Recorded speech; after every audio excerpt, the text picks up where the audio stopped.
salam sejahtera. Sesuai tugas yang diberikan, hari ini saya akan mereview sedikit tentang gereja dalam perspektif Amerika Utara. Ada 6 pokok bahasan yang akan dibahas di materi kali ini. Yang pertama, gereja di Amerika Serikat. Yang kedua, denominasi. Yang ketiga, eklesiologi. Yang keempat, gereja di Kanada. Yang kelima, Quebec. Dan yang terakhir, Inggris Kanada. Pertama-tama, perlu kita ketahui bahwa gereja-gereja di Amerika Serikat bermacam-macam. Gereja-gereja arus utama mendukung apa yang orang Amerika sebut sebagai nilai-nilai liberal. Dan gereja-gereja Protestan konservatif, jemaat Pentakosta, dan sekte-sekte keagamaan curiga terhadap budaya sekuler dan takut bahwa nilai-nilai liberal melemahkan iman akan wahyu ilahi. Namun terlepas dari keragaman ini, dulu dan sekarang ada ilmuwan sosial menemukan ciri-ciri umum di gereja-gereja ini, dan bahkan menggunakan kategori agama Amerika. Satu pendekatan sosiologi menjelaskan berbagai perpecahan di antara gereja-gereja Amerika dalam hal perbedaan kelas dan konflik antara yang kurang beruntung dan elit. Pendekatan ini diambil dalam salah satu buku karya Richard Neuwirth yang diterbitkan pada tahun 1929. Mengikuti perspektif ini, sejarah agama di Amerika juga dapat diartikan sebagai serangkaian tantangan terhadap dominasi budaya Protestan yang ditawarkan oleh Katolik, Yahudi, dan penganut agama lain. Pendekatan ini diakui bahwa definisi diri gereja-gereja Amerika sebagai denominasi memiliki konsekuensi agama dan sosial yang luas. Masuk pada poin pertama, agama di Amerika Serikat. Revolusi Amerika menghasilkan perubahan besar dalam organisasi dan pemahaman diri gereja-gereja Kristen di Amerika Serikat. Di beberapa koloni puritanisme mendefinisikan agama publik, di beberapa gereja Anglikan yang didirikan, di beberapa kongregasionalisme mendominasi, dan di beberapa pluralisme agama mendapat pengakuan publik. Selama gerakan kebangunan rohani yang gencar pada abad 18, yang dikenal sebagai kebangkitan besar, umat Kristiani dari koloni-koloni yang berbeda berkenalan satu sama lain, menemukan ikatan spiritual yang mempersatukan mereka, dan mengalami kesadaran nasional baru yang menjadi faktor budaya penting yang mempersiapkan Amerika. Sebagian besar orang Kristen mendukung revolusi pada tahun 1776 dan dengan rela menerima pemisah radikal antara gereja dan negara yang diperkenalkan oleh konstitusi tahun 1780, khususnya bagi gereja Anglikan yang telah didirikan di beberapa koloni.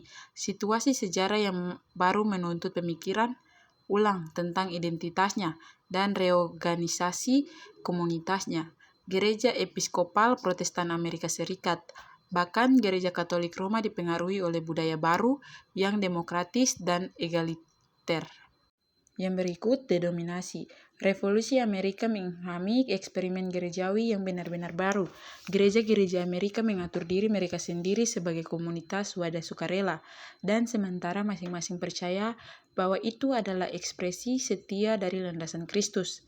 Masing-masing tetap bersedia mengakui pluralitas gereja, meskipun gereja-gereja independen dari pemerintah dan tidak menerima dana publik.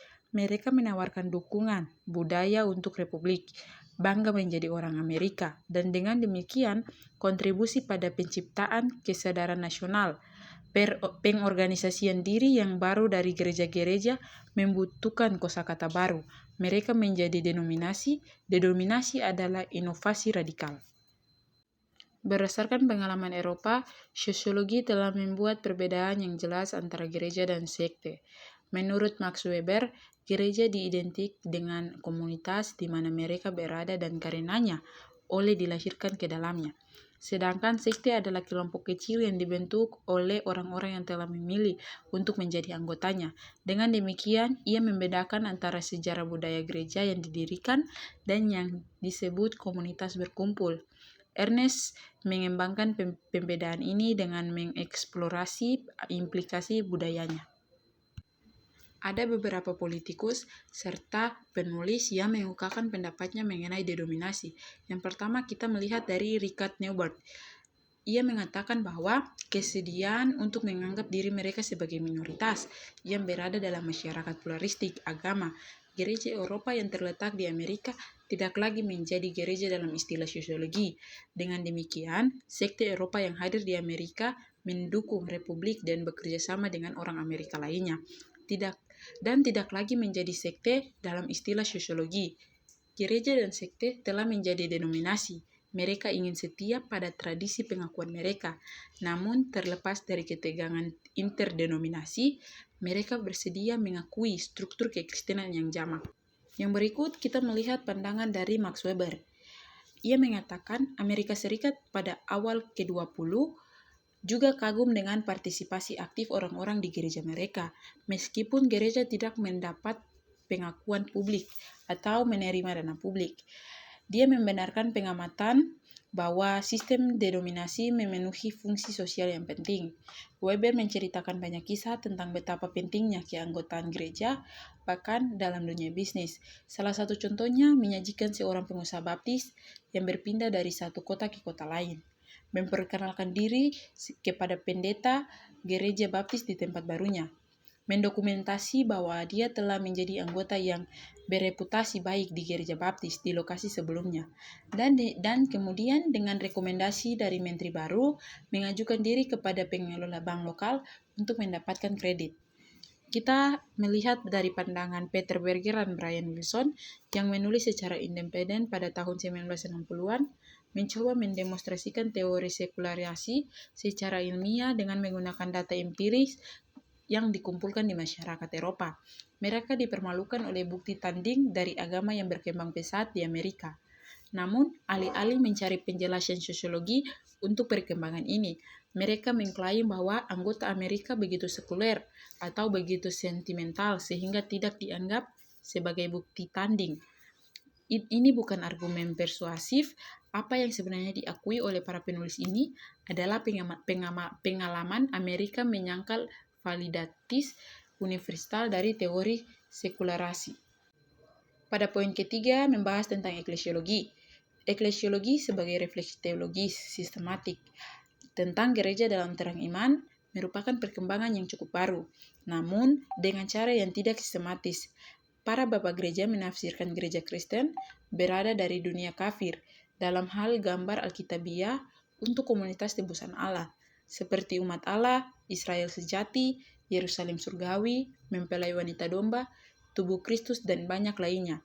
Dalam Katolikisme yang berpengaruh yang ditulis pada tahun 1940-an, Henry de Lubac memulihkan dan menyediakan bagi pembaca modern pemahaman diri kolektif tentang kekristenan di zaman patriastik.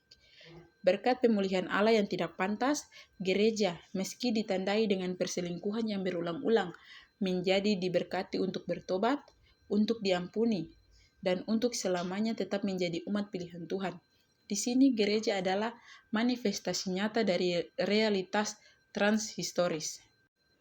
Eklesiologi diproduksi oleh para teolog dalam upaya untuk memecahkan masalah pastoral tertentu yang konkret. Eklesiologi patriotik menopang harapan umat dan masa depan gereja di masa-masa sulit.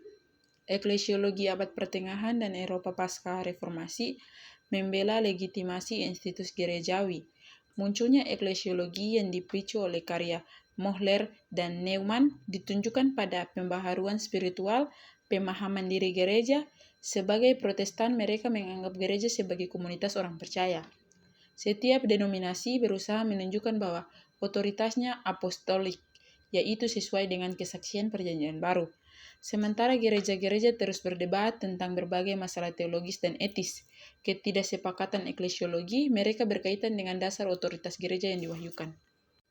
Umat beriman di semua denominasi menyanyikan himne indah Samuel Johnstone yang ditulis pada tahun 1866, merayakan eklesiologi tinggi Perjanjian Baru dan zaman patriastik. Satu-satunya dasar gereja adalah Yesus Kristus Tuhannya. Ia adalah ciptaan baru melalui air dan firman. Dari surga dia datang dan mencarinya untuk menjadi pengantin sucinya. Dengan darahnya sendiri ia membelinya, dan untuk hidupnya dia mati. Umat beriman di semua denominasi menyanyikan himne indah Samuel Johnstone yang ditulis pada tahun 1866, merayakan eklesiologi tinggi Perjanjian Baru dan zaman patriastik. Satu-satunya dasar gereja adalah Yesus Kristus Tuhannya. Ia adalah ciptaan baru melalui air dan firman. Dari surga dia datang dan mencarinya untuk menjadi pengantin sucinya. Dengan darahnya sendiri dia membelinya, dan untuk hidupnya ia mati. Kita lihat pada poin yang berikut, gereja di Kanada.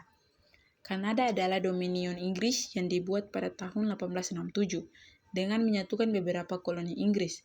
Mereka termasuk koloni berbahasa Prancis yang didirikan oleh Prancis pada awal ke-17. Dan setelah penaklukan Inggris tahun 1759, diserahkan ke kerajaan Inggris melalui perjanjian Paris pada tahun 1763. Kanada adalah ciptaan politisi, pengusaha, dan perwakilan mahkota. Ia bukan produk dari gerakan di antara orang-orang. Kanada tidak pernah mengalami revolusi. Itu bergerak secara bertahap dari koloni ke dedominasi ke negara otonom. Merekatkan dua peradaban, Protestan Inggris dan Katolik Prancis, menghasilkan persatuan yang tidak pasti dan tidak setara tanpa simbol yang sama. Sampai hari ini, Kanada merupakan penggabungan dari dua sejarah yang berbeda. Poin yang berikut, Quebec. Di bawah mahkota Prancis, Gereja Katolik memiliki orientasi Gallican. Uskup memandang raja sebagai otoritas utama. Setelah penaklukan, para uskup menerima otoritas Raja Inggris, kepatuhan yang difasilitasi oleh Undang-Undang Quebec tahun 1774, yang luar biasa yang mengakui Gereja Katolik di Kanada dan mengizinkannya mengumpulkan persepuluhan. Pada saat gereja ini masih ilegal di Inggris. Selama pemberontakan tahun 1837, para uskup mendukung mahkota untuk mengucilkan para patriot. Provinsi Quebec menolak untuk menerima tanggung jawab atas pelayanan sosial, dan sebaliknya meminta Gereja Katolik untuk bertanggung jawab atas sistem sekolah, rumah sakit, dan lembaga-lembaga yang merawat orang miskin, lanjut usia, yatim piatu, dan orang-orang miskin, terganggu secara mental. Berkat pengaturan yang tidak biasa ini, Gereja Katolik menikmati di samping kekuatan simbolisnya, kehadiran birokratis di Quebec yang hanya ada sedikit jika ada kesejajarannya. Sebuah pergolakan budaya yang disebut Revolusi Tenang, dimulai pada bulan Juni 1960 ketika Partai Liberal memenangkan pemilihan provinsi. Quebec ingin bertanggung jawab atas urusan mereka sendiri, hidup dan bekerja dalam bahasa mereka sendiri, melarikan diri dari mentalitas kolonial yang diwariskan dan membuktikan kepada diri mereka sendiri bahwa mereka adalah orang-orang berbakat dan banyak akal. Mereka bereaksi negatif terhadap institusi yang telah menentukan kehidupan mereka di masa lalu, termasuk Gereja Katolik.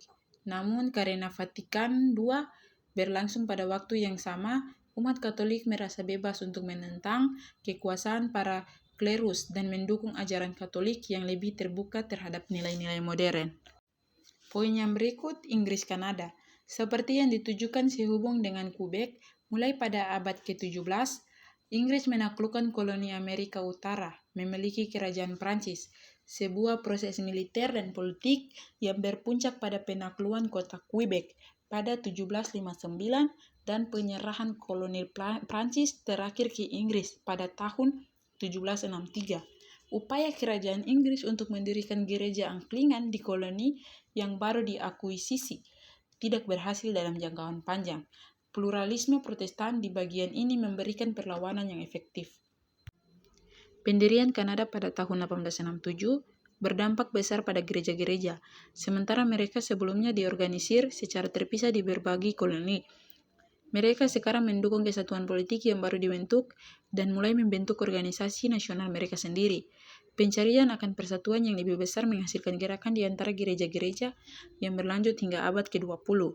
Di awal abad ini, sebuah inisiatif mulai menyatukan Presbyterian, Methodist, dan dalam satu gereja, sebagian untuk mendorong terciptanya identitas nasional Kanada, karena Kanada Prancis diwakili oleh salah satu gereja, demikian pula Kanada Inggris yang lebih besar dan lebih kuat. Gereja-gereja Kanada telah masih berada dari saudara Amerika.